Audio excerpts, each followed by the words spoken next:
Bonjour chers amis traders. Ce soir je vous propose une expérience qui sort un peu de l'ordinaire puisqu'il va s'agir de se confronter à ses émotions.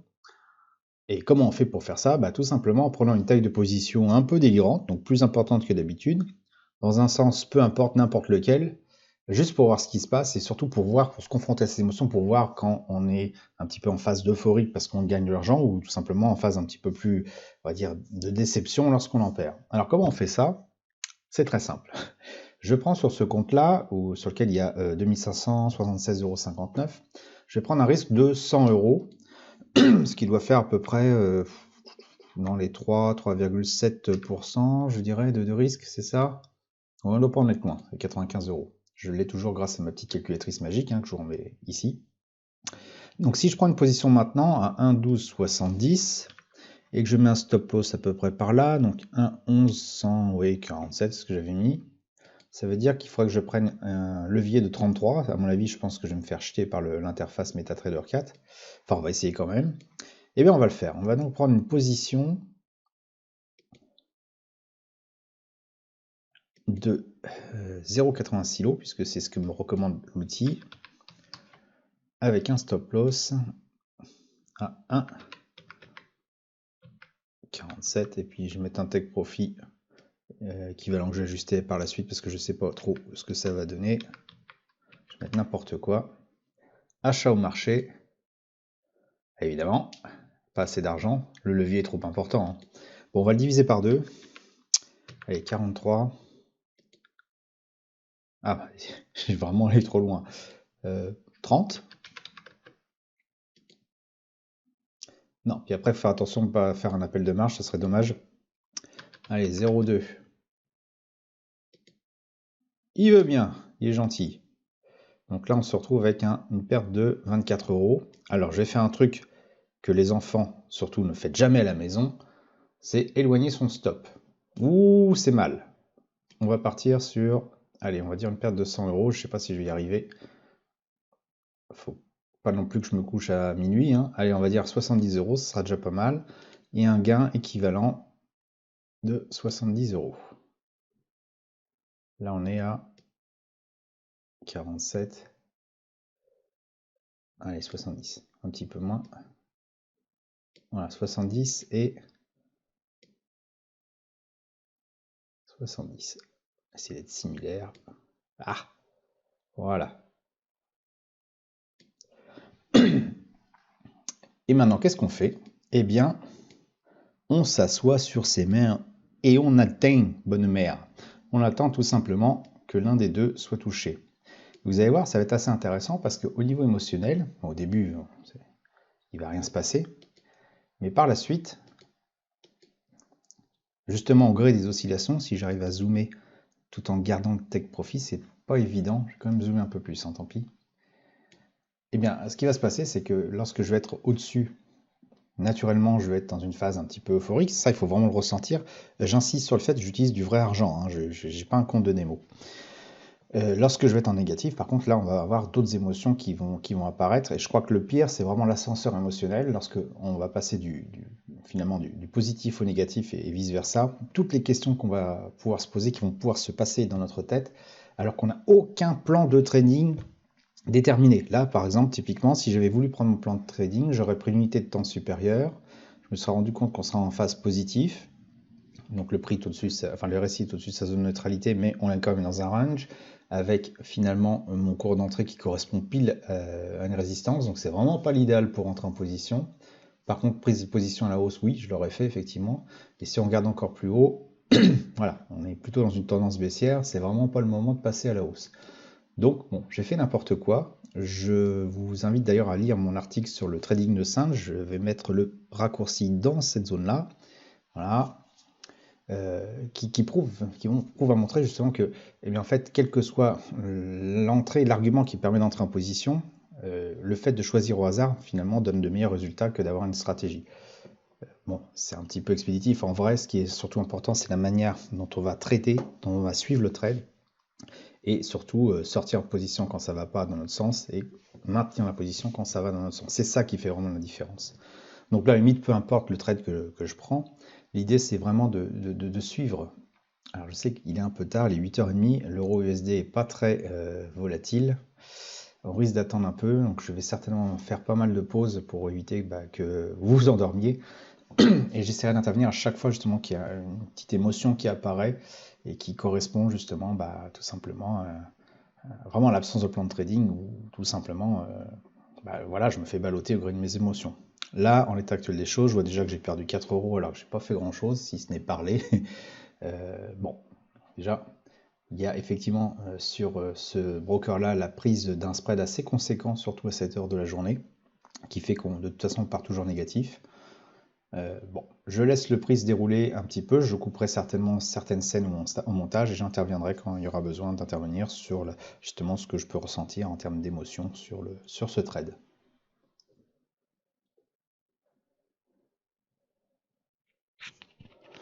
De retour sur le graphique, après maintenant environ 28-29 minutes de trading, hein, j'ai bien fait de couper. Bon, le prix n'a pas beaucoup bougé, c'est vrai que c'est un exercice qu'il faut peut-être mieux faire en journée. Bon, il faudra que je prenne une demi-journée de congé pour le faire. Enfin, on va éviter quand même, mais bon. Là, le prix commence à baisser, on est à moins 6 euros. Pas encore d'émotion, si ce n'est de se dire, bon, bah effectivement, vu l'analyse technique, le stochastique qui est assez perché et qui tend à se retourner, le récit pourtant lui est bien placé. On est quand même encore en trading range avec un léger dépassement par le dessus, donc tout peut encore arriver. On peut soit effectivement repartir à la hausse, soit s'écrouler brutalement à la baisse. Alors le graphique étant Aiki Nashi, hein, je ne l'ai pas changé, ce qui fait que voilà, finalement, on le reconnaît de manière assez caractéristique parce que la bougie qui suit une bougie momentum ouvre à peu près exactement à la moitié de la bougie précédente. Donc le prix n'est pas forcément en clôture, le prix de clôture n'est pas forcément celui qui apparaît à la clôture de la bougie. On le voit ici là typiquement. Donc là on est à moins 6 euros. Pour l'instant, niveau émotion, pas grand chose. Hein. J'ai déjà parti du principe que j'allais perdre potentiellement 100 euros. Donc là, 6 euros, c'est mieux. Je perds moins. Donc on va attendre, voir ce qui se passe. Pour l'instant, je reste pas sans impact au niveau émotionnel.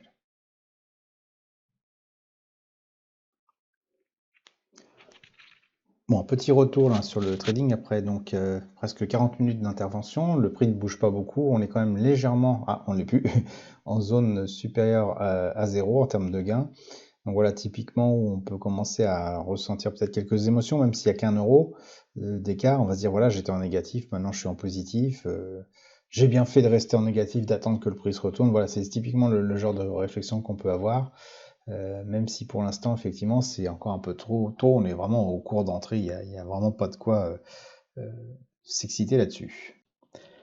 Bon, là, on est clairement au-dessus de la zone d'entrée, donc prix légèrement supérieur à 0, hein, 4 euros. Donc les sensations qu'on va éprouver à ce moment-là, c'est surtout une sensation de confort. On a bien fait de prendre la position, bon, même si là, je suis d'accord, j'ai fait n'importe quoi, mais voilà, admettons qu'on ait pris un trade normal, on se serait dit ça, voilà, je suis content, je ne me suis pas trompé, il y a du momentum, bon, pas très vif quand même, mais bon, voilà, ça va dans mon sens, donc voilà, je suis détendu, j'ai même tendance à me laisser un petit peu aller, faire autre chose à côté. Jusqu'où cela va aller, je rappelle que le chemin est assez long quand on regarde, on n'est pas rendu, quoi. Et je laisse le prix se dérouler pour voir ce qui va se passer après.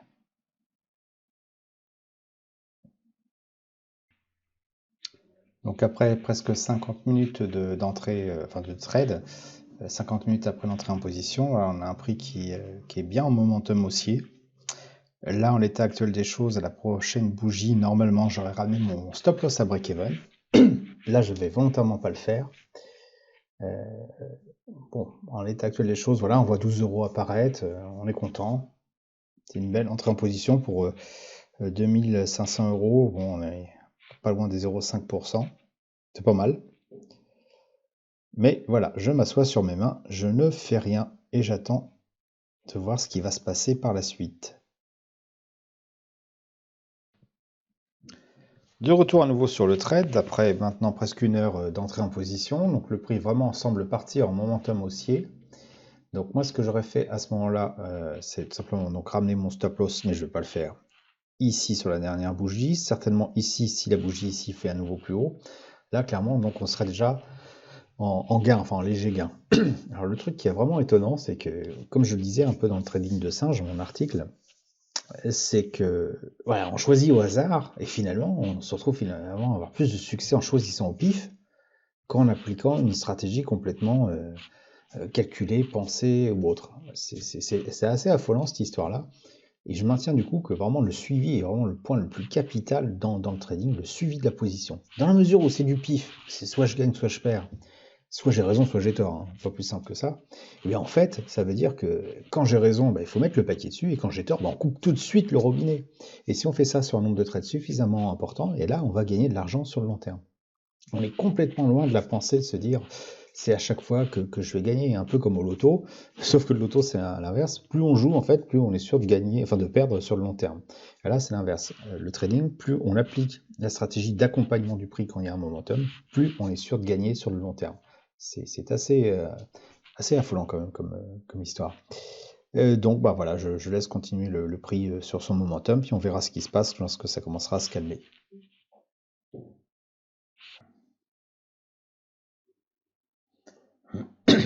Pile une heure donc que l'on a commencé à trader, le prix est en train de se retourner. Est-ce que c'est une congestion temporaire, une petite pause dans le momentum? Peut-être, peut-être pas, je ne sais pas. Il faut avouer que quand on n'a pas de plan de trading, qu'on arrive devant ce genre de situation, on va avoir deux types de réactions. Soit se dire, bon sang, j'avais 12 euros, j'en suis plus qu'à 7, il faut que je coupe la position tout de suite. Et auquel cas on verra peut-être par la suite, on n'aura peut-être pas dû. Ou alors on va se dire non, mais là c'est une baisse temporaire, ça va repartir, c'est obligé, et non qu'on reste en position. Et là, également, peut-être qu'on aura eu raison ou pas. Moi, mon plan de trading m'aurait maintenu encore en position, tout simplement parce que ici, on n'a pas fait un nouveau plus haut, donc j'aurais pas remonté le stop ici. Le stop serait à peu près là. Donc légèrement au-dessus du point d'entrée. Avec le spread, je pense qu'on serait légèrement négatif si on devait être sorti.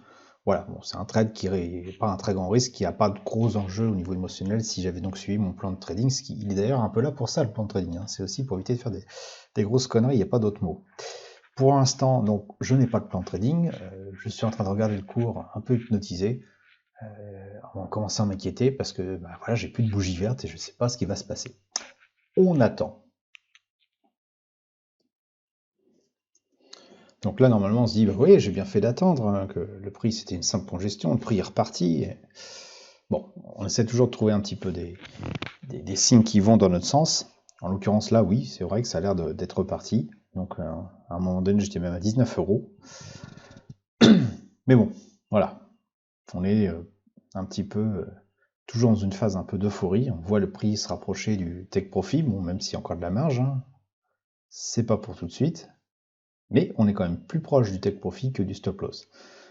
Du coup, voilà, une petite phase euphorique, on est confiant dans notre choix, on a bien fait d'entrer en position. On a une petite frayeur ici, mais bon, c'était passager, on en était sûr. Voilà. Et on attend encore quelques bougies pour voir un peu ce qui va se passer, en espérant bien sûr simplement qu'on aille directement sur le take profit. C'est un petit peu ce qui se passe dans notre tête. De retour sur l'environnement de trading, après 1h30 de trade, le prix semble se retourner. Donc là, on est passé d'un gain latent de 19 euros à presque 7. Là, en termes émotionnels, on se dit mince, qu'est-ce qui se passe? Ça y est, le prix se retourne, c'est foutu. Je vais jamais atteindre mon take profit. Bon, j'y crois encore, ça va peut-être repartir, mais je ne sais pas quoi faire. Bon, voilà. Quand on n'a pas le plan de trading, c'est clairement ce qui va se passer dans notre tête. Là, en l'état actuel des choses, je serai toujours en position puisque mon stop loss serait toujours à peu près à ce niveau-là. J'essaie de tracer parce que ça, j'ai le droit. J'ai pas le droit de toucher au prix, mais j'ai le droit de tracer. Moi, mon stop loss, il aurait été là. Hein. Bon, donc je serai toujours en position. Mais voilà, là tout de suite, si on n'a pas de plan de trading, on se dit mais qu'est-ce qui se passe? Qu'est-ce que je fais? Est-ce que je ferme? Mais si je ferme, je vais gagner pas grand-chose.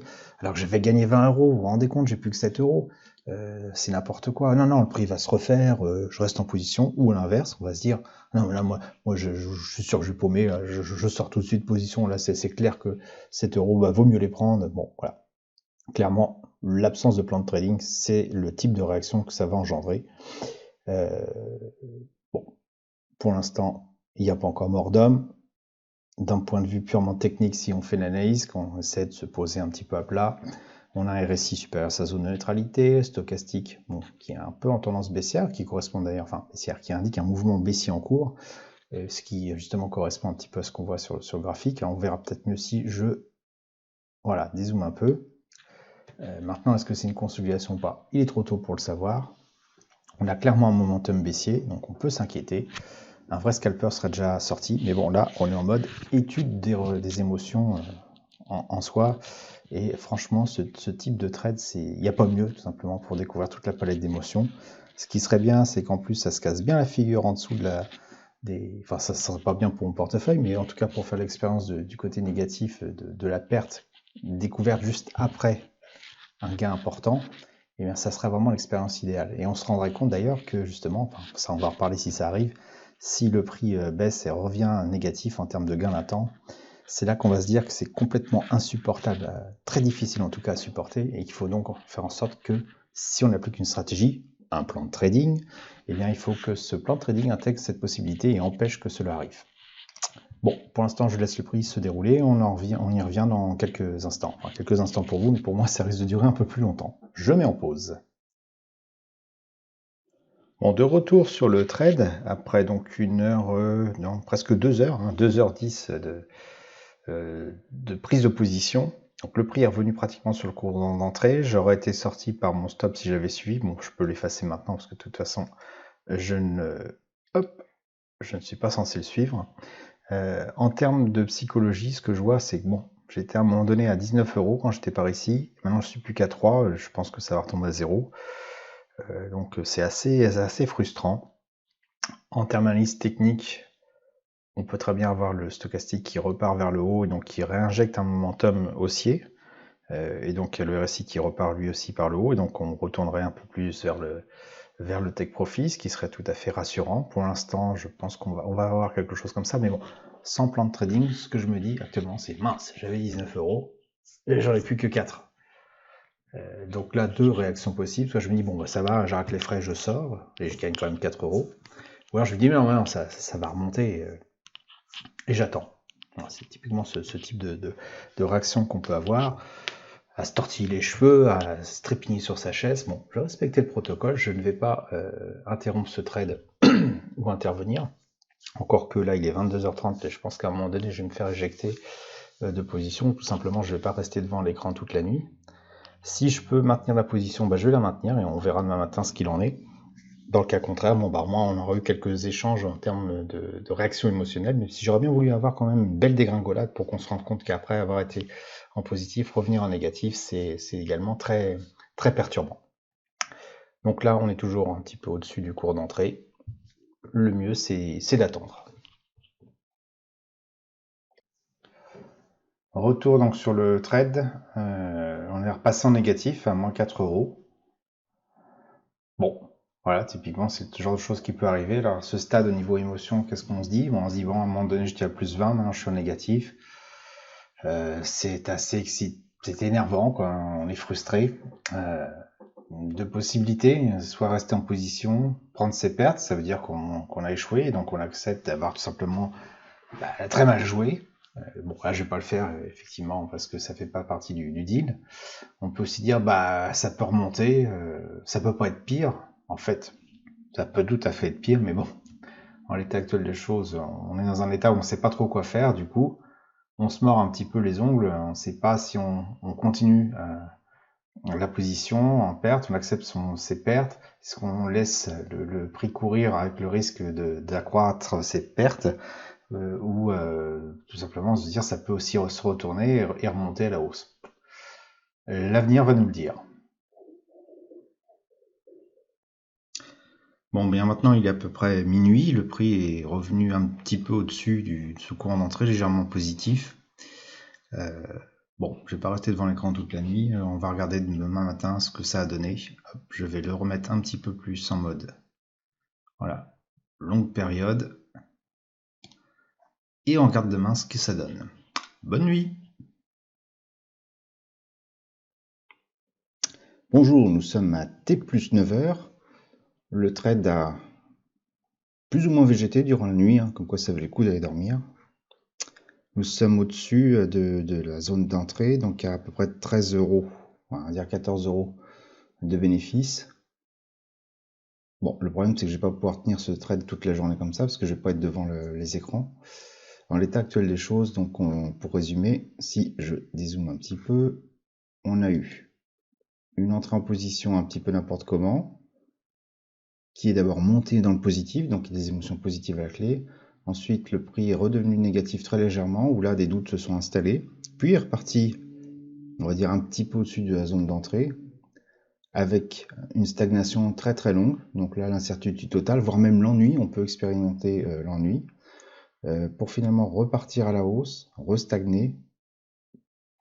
Bon, pour l'instant, on n'a pas vraiment pu faire l'expérience de ces émotions. C'est vrai que si j'avais fait un trade en journée, ça aurait été beaucoup plus facile. On voit tout de suite les amplitudes assez évidentes sur la journée. Bon, la nuit, l'euro USD est réputé quand même pour ne pas trop bouger, sauf news ou phénomène, événement non prévu. Donc j'ai laissé le trade se dérouler toute la journée. Alors évidemment, j'étais pas en face de l'écran, ce qui fait que bon, j'ai pas vraiment pu faire l'expérience de mes émotions, mais j'ai un peu essayé de vous dire ce que j'aurais ressenti, plus ou moins donc en différé si j'étais resté devant mon écran. Donc là, nous sommes à 9h25, donc un petit peu après qu'on soit quitté tout à l'heure. Le prix toujours au-dessus du cours d'achat, donc on est bien placé. Je déroule un petit peu, même beaucoup. Pof, d'un seul coup, le prix fait une extraordinaire montée. On arrivait à peu près, là j'avais fait le calcul avant de commencer ce bout de vidéo, on est monté à peu près à 60 € de gain. Et là, je pense que j'aurais eu du mal à résister en voyant la première bougie rouge à ne pas fermer la position. Mais comme j'étais pas devant l'écran, j'ai pas pu ressentir donc les émotions qui m'auraient fait faire ce type d'action, en sachant que ici le prix est descendu très très rapidement. Donc vous imaginez un gain latent de 60 € qui se retransforme très rapidement en zéro. C'est un cauchemar pour les nerfs, hein, c'est clair. Alors bon, j'ai pas pu faire l'expérience de ça parce que j'étais pas devant, mais je vous invite vraiment à faire le test en tradant de jour. On voit bien que la journée, hein, l'euro au dollar, voilà, il est beaucoup plus volatile, hein, 9h25, pof, ça commence. Par contre, si on regarde de la veille, voilà, de 17h jusqu'à 9h, il ne s'est pas passé grand chose. Alors, qu'est-ce qui s'est passé par la suite? Après que le prix soit revenu à zéro, voire même légèrement négatif, et là, il y a de quoi avoir la haine, qu'est-ce qui s'est passé? J'avance un peu, s'il veut bien. Paf! Le prix remonte. Donc là, on dit, ça y est, c'est reparti, ce coup-ci, c'est la bonne. Et il redégringole aussitôt. Et là, je me retrouve à moins 41 €. Est-ce que vous imaginez la haine que j'aurais eu si j'étais resté devant l'écran? Vous allez me dire, je l'ai encore la haine, parce que là, finalement, on devait être à peu près à moins 65 € quand on était à peu près à ce niveau-là. On a été à un moment donné à plus 60, on se retrouve à moins 65, là on est revenu à moins 40. Vous imaginez un petit peu l'ascenseur émotionnel lorsqu'on est devant une configuration comme ça? Et là vraiment, on est en négatif. Donc, vraiment, on passe par tous les états émotionnels possibles et imaginables. La peur de perdre, la peur de rater une opportunité, la peur de reperdre l'argent qu'on a gagné, ce qui nous aura fait sortir de position à un moment donné ou pas forcément au meilleur moment. Puis la grosse dégringolade, imaginez-vous en train de voir le prix qui devient négatif en se disant non mais c'est bon, ça va repartir pour finalement, hein, par exemple cette zone-là, on va dire que ça va repartir, finalement continuer à repartir, se dire c'est la fin, c'est foutu, j'aurais jamais dû laisser le prix se dérouler comme ça, j'aurais dû tout simplement prendre mes profits plus haut. Voilà ce qui va se passer dans votre tête si vous suivez ce plan de trading, enfin cette absence de plan de trading, et en une ou deux fois vous devenez complètement zinzin. Donc le plan de trading est vraiment capital. Cet exercice que je ne vais certainement pas amener jusqu'au bout parce que la vidéo est déjà bien longue, et puis ça fait 24 heures que je suis en position, à un moment donné je pense que je vais arrêter les frais. Je mettrai juste un petit bout par la suite pour l'épilogue si j'ai gardé la position ou si j'ai fermé, mais pas plus. Voilà, c'est vraiment une expérience que je vous invite très fortement, avec beaucoup d'intérêt à ce que vous la suivez, que vous en fassiez l'expérience vous-même, pour vous rendre compte finalement, voilà, par quoi on peut passer au niveau émotionnel lorsqu'on trade sans aucun plan de trading. Voilà, je vous remercie donc de m'avoir suivi jusqu'ici. N'hésitez pas donc à vous inscrire à ma chaîne YouTube pour recevoir d'autres notifications quand je ferai une nouvelle vidéo. Et me mettre un petit pouce bleu, ça fait toujours plaisir. Merci et à bientôt sur le blog.